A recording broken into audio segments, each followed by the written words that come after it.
پھر اسے احساس ہوتا ہے اپنی غلطی پر، وہ آ کر اللہ سے معافی مانگے اور اللہ کے رسول کے پاس آ کر اپنی غلطی کا اقرار کرے۔ یہ اسی وقت ممکن تھا جب تک رسول اللہ صلی اللہ علیہ وسلم زندہ تھے، جب تک اللہ کے نبی صلی اللہ علیہ وسلم زندہ تھے۔ جب اللہ کے نبی فوت ہو گئے، اب وہ اللہ سے معافی مانگے، اپنے اس ظلم کا اقرار کرے اور آئندہ نہ کرنے کا عہد کرے، تو اپنے اس گناہ کے بارے میں مالک اسے کہتا ہے جو تو گناہ کر کے آیا ہے سن، لوجد اللہ توابا رحیما، تو اللہ کو توبہ قبول کرنے والا اور رحم کرنے والا پاؤ گے۔ کچھ لوگ اس آیت سے یہ غلط استدلال بھی کرتے ہیں کہ دیکھا جی قرآن پاک میں ہے کہ جب آپ گناہ کر بیٹھو، ظلم کر بیٹھو، تو اللہ کے رسول صلی اللہ علیہ وسلم کے پاس آؤ، تو اب ہم اللہ کے نبی صلی اللہ علیہ وسلم کی قبر پہ جا کر آپ سے معافی کا سوال کرتے ہیں۔ اللہ کے نبی صلی اللہ علیہ وسلم کی قبر پہ کھڑے ہو کر اپنے گناہوں پہ اقرار کرتے ہیں اور پھر کہتے ہیں اللہ کے نبی آپ ہم سے آپ ہمارے لیے اللہ سے معافی مانگے۔ تو قرآن پاک کی آیت کی نص کیا ہے؟ جاؤک، کہ آپ کے پاس آئے۔ قرآن پاک میں یہ نہیں ہے کہ آپ کی قبر پہ آئے، آپ کے پاس آئے۔ جب تک اللہ کے نبی زندہ رہے، اللہ کے نبی اپنے اصحاب کرام کے لیے اور جن امت کے لوگوں سے گناہ ہوتے رہے ان کے لیے اللہ سے معافی مانگتے رہے، اللہ معاف کرتا رہا۔ یہاں ذکر نبی کے پاس آنے کا ہے، نبی کی قبر پہ آنے کا نہیں۔ سن لیا آپ نے کتنا کلیئر انہوں نے کہا کہ قرآن میں کہا نبی کے پاس اور نبی کی قبر کے پاس آنے کا ذکر نہیں ہے۔ دیکھیں کیسے دھوکہ دیتے ہیں یہ لوگ۔ اس پر میں دو باتیں عرض کرتا ہوں بڑے ادب کے ساتھ۔ پہلی بات کہ نبی کی حیات میں ہی جاؤ، نبی کے وصال کے بعد مت جاؤ، یہ قرآن عظیم کی کس تفسیر میں آیا ہے؟ بھائی تمہارے ہاں تو قیاس جائز نہیں ہے، تم کون ہوتے ہو قرآن پہ قیاس کرو؟ ایک چیز۔ دوسرا، اللہ کے رسول کی حدیث پاک، اللہ کے نبی نے فرمایا جس نے قرآن میں اپنی مرضی چلائی اس نے تحقیق اپنا ٹھکانہ جہنم میں بنا دیا۔ تم کون ہوتے ہو قرآن میں اپنی مرضی داخل کرو گے؟ قرآن میں تو کہا نہیں اللہ نے کہ دیکھو نبی کے زندہ ہے تب تک جانا، جب نبی کا انتقال ہو جائے پھر مت جانا۔ قرآن میں نہیں ہے یہ۔ تم نے یہ منطق لائی کہاں سے؟ کس کتاب سے لائی؟ تم اہل حدیث ہو، تمہیں چاہیے تھا ایک کوئی حدیث پیش کرتے۔ تم اپنے آپ کو اہل حدیث بولتے ہو، اور اگر سلفی بولتے ہو تو، اور اگر ہو بھی سلفی تو کم سے کم سلف صالحین سے کسی کا قول ہی پیش کر دیتے۔ یہ دیکھو فلاں امام نے لکھا کہ بھائی رسول کی زندگی میں جانا چاہیے، رسول کے بعد نہیں جا سکتے، قبر پہ نہیں جا سکتے۔ تفصیل بالرائے کر کے آپ نے اپنے آپ کو جہنمی بنایا کہ نہیں بنایا؟ پہلی بات۔ دوسری بات، جب مسلمان گناہ کرتے تھے بقول توصیف الرحمان صاحب کے تو وہ نبی کے پاس جاتے تھے مغفرت کے لیے، اب وصال کے بعد نہیں جا سکتے۔ یعنی جب نبی زندہ ہے تب گئے تو توحید، اور نبی کے وصال کے بعد گئے تو شرک۔ تو گویا ان کے نزدیک زندہ سے مانگنا غیر اللہ سے مانگنا نہیں ہے، مرنے کے بعد غیر اللہ بن گیا ہو۔ بات سمجھ میں آ رہی ہے؟ ارے جو زندہ ہے وہ بھی غیر اللہ، اور جو وصال فرما گیا وہ بھی غیر اللہ۔ تو یا تو پہلے یہ طے کر لو کہ زندوں سے مانگنا جائز ہے اور مردوں سے مانگنا جائز نہیں، یا پہلے یہ کر لو کہ غیر اللہ میں تمہارے ہاں سب غیر اللہ میں، یا یہ تخصیص کر لو کہ نہیں صاحب غیر اللہ میں ہم زندوں کو نہیں مانتے، مردوں کو ہی مانتے ہیں۔ جب زندہ ہے تو ہم اللہ مانتے ہیں اس کو۔ تو یعنی نبی جب زندہ تھے تو سارا خدائی ڈپارٹمنٹ اللہ نے نبی کو دے دیا، جاؤ تم ہی بخشواتے رہو۔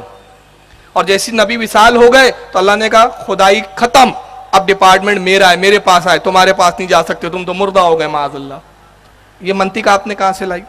اور تیسرا جواب، دنیا قیامت تک یہ غیر مقلدین سے میرا، قیامت کی آخری گھڑی تک میری نسلوں کو جواب دینا، اگر میں نہ ملوں تمہاری پوری نسلیں کھپ جائیں گی قیامت تک، اور تم یہ جواب نہیں لا سکتے جو تیسرا سوال کر رہا ہوں میں۔ یہ آیت کریمہ قرآن کی ہے گناہ کرو تو نبی کے پاس آؤ، مجھے صرف یہ بتاؤ کہ اس آیت کو کس آیت نے منسوخ کر دیا ہے؟ وہ کون سی دلیل ہے کہ آیت منسوخ ہو گئی اب اس پر عمل نہیں ہو سکتا؟ وہ آیت بتاؤ۔ تم کون ہوتے ہو قرآن کی آیت کو منسوخ کرنے والے؟ قرآن کا کوئی بھی کلام قیامت تک کے لیے جب تک اس کے منسوخ کی آیت خود قرآن میں موجود نہ ہو، قرآن میں جو حکم آ گیا وہ قیامت تک کے لیے ہے۔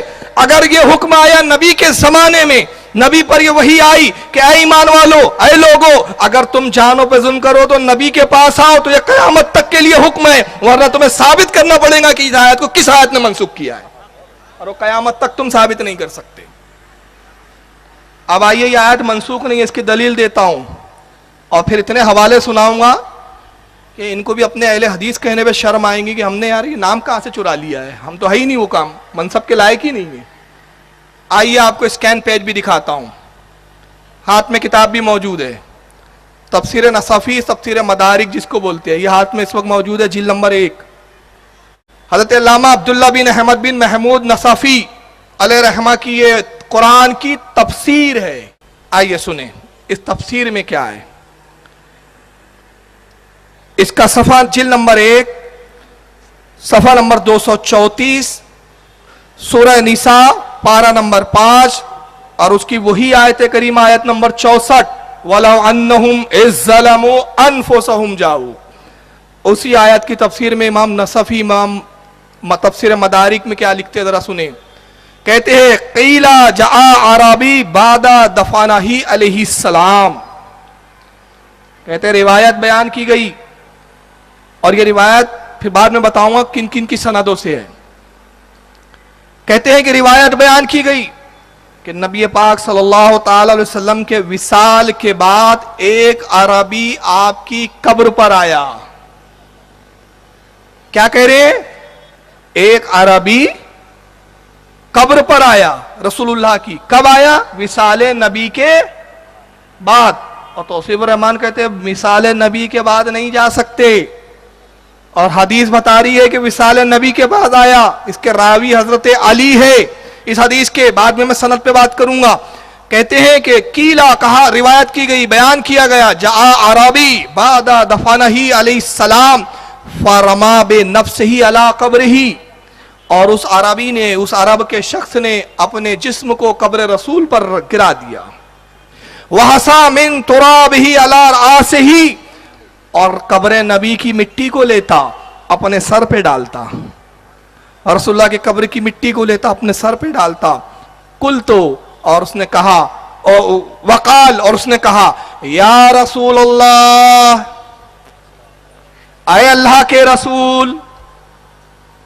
یا کے ساتھ کہہ رہا ہے، ندا کر رہا ہے، پکار رہا ہے نبی کو، یا حرف ندا ہے، اس میں ندا دے رہا ہے، استغاثہ کر رہا ہے۔ یا استغاثہ کے لیے آتا ہے، مدد کے لیے آتا ہے، نبی سے مدد طلب کر رہا ہے، کہتا ہے یا رسول اللہ، قلتو، آپ نے کہا، فسمعنا، ہم نے سنا، وقانا فیما انزل الی، اور جیسا کہ اللہ رب العزت نے آپ پر قرآن عظیم میں نازل کیا، وَلَوْ أَنَّهُمْ إِذْ ظَلَمُوا أَنفُسَهُمْ، وہی آیت کریمہ پڑھی اس نے کہ جیسا قرآن اللہ نے آپ پر نازل کیا اللہ کے رسول، اور اس میں فرمایا کہ اے لوگو، جب تم اپنی جانوں پر ظلم کرو تو میرے نبی کے پاس آؤ۔ الآیات، یعنی اس نے آخری آیت تک پڑھی، وَقَدْ ظَلَمْتُ نَفْسِي، اے اللہ کے رسول میں نے اپنی جان پر ظلم کیا، میں نے بہت گناہ کیے، وَجِئْتُكَ أَسْتَغْفِرُ اللَّهَ مِنْ ذَنْبِي، اور میں اپنے گناہوں کی مغفرت کے لیے آپ کی بارگاہ میں حاضر ہوا ہوں، فَاسْتَغْفِرُ اللَّهَ مِنْ رَبِّي، آپ بھی میرے لیے اللہ سے استغفار کیجئے، میں اللہ کی بارگاہ میں استغفار کے لیے آپ کی بارگاہ میں آیا ہوں، آپ میری شفاعت کیجئے، آپ میری شفارت کیجئے۔ راوی حدیث کہتے ہیں فَنُودِیَ مِنْ قَبْرِهِ، اللہ کے رسول کی قبر سے یہ آواز آئی، سرکار مبارک کی، سرکار صلی اللہ علیہ وسلم کی قبر مبارک سے آواز آئی، کیا؟ قد غفر لک، جا تجھے بخش دیا گیا ہے۔ یہ حدیث پول کھول دیتی ہے ان کے عقیدے کی۔ یہ کہتے ہیں کہ بعد وصال کے بعد نبی سے نہیں مانگا جا سکتا، قبر پر آنے سے منع کیا گیا، اور حدیث بتا رہی ہے کہ نہ صرف قبر پر آ رہا ہے وہ صحابی، راوی حضرت علی یہ بھی صحابی، اور وہ کہتے ہیں کہ وہ آنے والا عربی تو وہ نبی کے زمانے میں آیا تو وہ بھی صحابی تھا، یا صحابی نہیں تو کم از کم تابعی ضرور تھا، اور اللہ کے رسول نے فرمایا 3 دور کی میں ضمانت لیتا ہوں، سب سے بہتر میرا زمانہ، پھر اس کے بعد والا زمانہ، پھر اس کے بعد والا زمانہ، یہ سب سے بہتر زمانہ خیر القرون فرمایا۔ اس زمانے کے جتنے مسلمان ہیں تابعی تبع تابعی، سب کے بارے میں اتفاق کہ جو ایمان پر انتقال کر گیا وہ مومن ہے، وہ جنتی ہے۔ 3 زمانے کی رسول نے ضمانت لی، تو یہ یا تو صحابی ہے یا تابعی ہے، راوی علی ہے، ہونا تو یہ چاہیے تھا کہ اگر قبر رسول پر آنا شرک تھا، رسول سے استغاثہ کرنا شرک تھا، رسول سے مانگنا شرک تھا، تو ہونا ہی چاہیے تھا حضرت علی کہتے ارے نبی سے مانگنے آ گیا، تجھے معلوم نہیں